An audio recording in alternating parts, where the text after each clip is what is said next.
Welcome to my channel Alien Signal. The first thing Daniel Harrow felt was gravity. Not the familiar, comforting pull of Earth, but something thinner, uncertain, like the world couldn't quite decide how heavy he was allowed to be. His body rested on a surface that hummed softly beneath him. The air smelled sterile, metallic, and faintly sweet, like antiseptic mixed with ozone. He opened his eyes. The ceiling above him was translucent and alive with slow-moving veins of blue light. They pulsed rhythmically, responding to something, perhaps to him. Daniel tried to sit up, but invisible bands of pressure held him gently in place. Memory returned in fragments. The ISS Horizon. The long-range survey mission beyond Pluto. The anomaly, an impossible spike of energy that bent light and swallowed their ship in a sphere of burning white. Then nothing. He turned his head. The room was circular, smooth, and seamless, as if grown rather than built.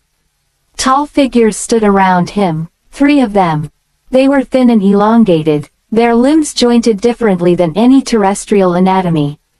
Their skin shimmered like liquid pearl, faintly iridescent. Their eyes, large, dark, reflective, watched him with an intensity that felt clinical and reverent at the same time. One of them made a sound. It wasn't speech. It was harmonic, like several notes played together in a chord. The air vibrated with it. Daniel's heart pounded. "I'm not dead," he croaked. The beings stiffened. A thin lattice of light flickered into existence between them, symbols racing across it in spirals and fractals. The tones grew faster, urgent. One stepped closer. Its fingers, too many joints, too delicate, hovered inches above his chest without touching. Daniel realized with a jolt that his suit was gone. He wore nothing but a smooth, seamless fabric that conformed to his body like a second skin. "Where am I?" he demanded. The nearest alien froze. Then, slowly, impossibly, it lowered itself. Its long legs folded awkwardly beneath it. The others followed. They knelt. Their heads bowed, and the tones they emitted shifted into something low and resonant. If he hadn't known better, he would have sworn they were praying. Daniel blinked, certain his oxygen-starved brain was hallucinating. "I don't know what you think I am," he said, pushing harder against the invisible restraint. This time it loosened slightly, as if responding to his intent.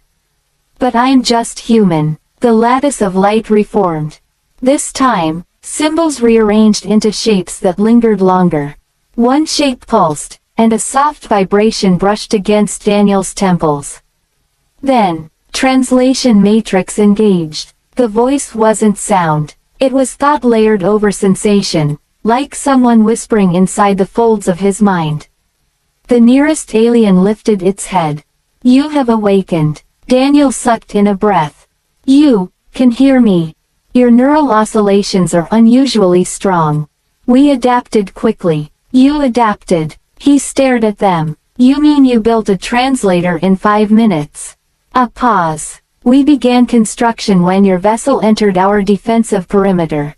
His blood ran cold. "You shot us down. We preserved you." The alien rose slowly, towering over him even while keeping its posture lowered in what Daniel now recognized as deliberate submission.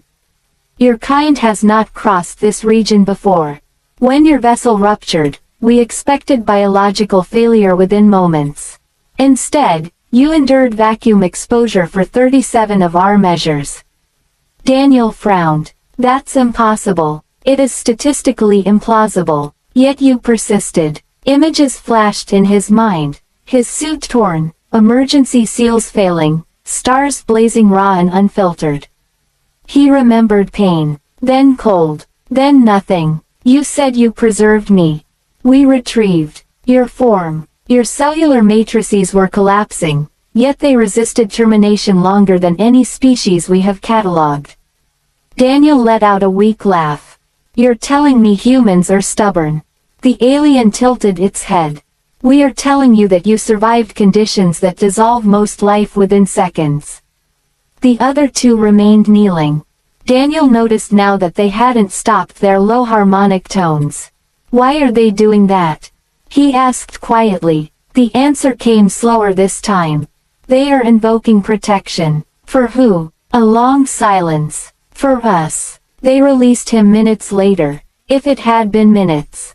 Time felt elastic here. Daniel swung his legs off the platform. The gravity adjusted immediately, matching Earth's pull with uncanny precision.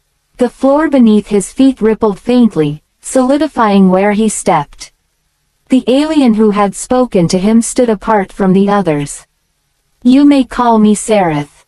It approximates my designation. Daniel, he replied automatically. We are aware. He didn't ask how. Why are they afraid of me? Daniel gestured toward the kneeling figures, who still had not risen. Seraph's iridescent skin dimmed slightly. Your biology violates multiple equilibrium principles. You function through controlled internal combustion. Your neural activity emits chaotic electromagnetic patterns. Your immune system is aggressively adaptive. Daniel snorted. Congratulations. You just described a mammal. We described a biological weapon. The word settled heavily between them. I'm not a weapon. Individually, perhaps not. But your species, if these traits are common, represents exponential unpredictability. Daniel crossed his arms. Let me guess. Out here, everything's balanced. Peaceful. Harmonious. Seraph's gaze held his. Yes. That single word carried the weight of centuries. Daniel suddenly understood. They weren't kneeling because he was divine. They were kneeling because humanity was terrifying. Seraph led him through the facility. The walls flowed open before them, corridors forming organically. Beyond translucent panels, Daniel glimpsed other beings, some similar to Seraph, others radically different. Multi-limbed, floating, bioluminescent. Every single one stopped when they saw him. And then, one by one, they lowered themselves. The harmonics followed him like a wake. This is insane, Daniel muttered. I'm just a guy. You crossed an interdict zone guarded by species far older than yours. Your vessel breached defensive fields that disintegrate most matter. By accident. Accident implies lack of intention, not lack of capability. Daniel stopped walking. Listen to me carefully. We didn't even know you were out here.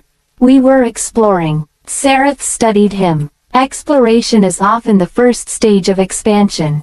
Expansion leads to competition. Competition leads to extinction events. Daniel thought of Earth's history, wars, colonization, the ruthless march of industry. He couldn't deny it. But we also build alliances, he said quietly.